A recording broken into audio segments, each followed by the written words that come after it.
F. Mr. Jones had a few days' holiday, so he said, I'm going to go to the mountains by train. He put on his best clothes, took a small bag, went to the station, and got into the train. He had a beautiful hat, and he often put his head out of the window during the trip and looked at the mountains. But the wind pulled his hat off. Mr. Jones quickly took his old bag and threw that out of the window too. The other people in the carriage laughed. Is your bag going to bring your beautiful hat back?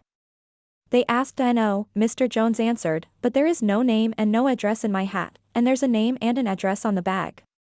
Someone's going to find both of them near each other, and he's going to send me the bag and the hat. An old lady went out shopping last Tuesday. She came to a bank and saw a car near the door. A man got out of it and went into the bank. She looked into the car. The keys were in the lock. The old lady took the keys and followed the man into the bank. The man took a gun out of his pocket and said to the clerk, "Give me all the money."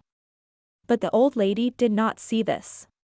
She went to the man, put the keys in his hand, and said, "Young man, you're stupid. Never leave your keys in your car. Someone's going to steal it." The man looked at the old woman for a few seconds. Then he looked at the clerk, and then he took his keys, ran out of the bank, got into his car and drove away quickly, without any money.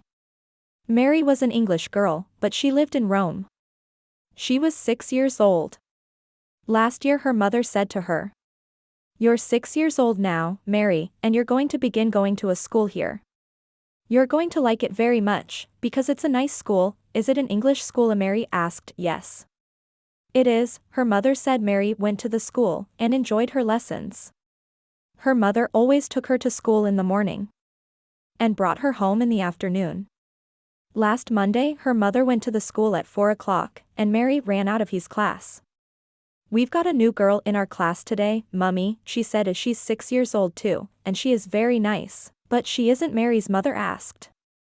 "No, but she laughs in English," Mary said happily. Mrs. Jones did not have a husband, but she had 2 sons. They were big, strong boys, but they were lazy. On Saturdays they did not go to school, and then their mother always said, "Please cut the grass in the garden this afternoon, boys." The boys did not like it, but they always did it. Then somebody gave one of the boys a magazine, and he saw a picture of a beautiful lawnmower in it. There was a seat on it and there was a woman on the seat. The boy took the picture to his mother and brother and said to them, "Look, the woman's sitting on the lawnmower and driving it and cutting the grass. We want one of those." "One of those lawnmowers?" his mother asked. "No," the boy said. "We want one of those women. Then she can cut the grass every week." One of Harry's feet was bigger than the other.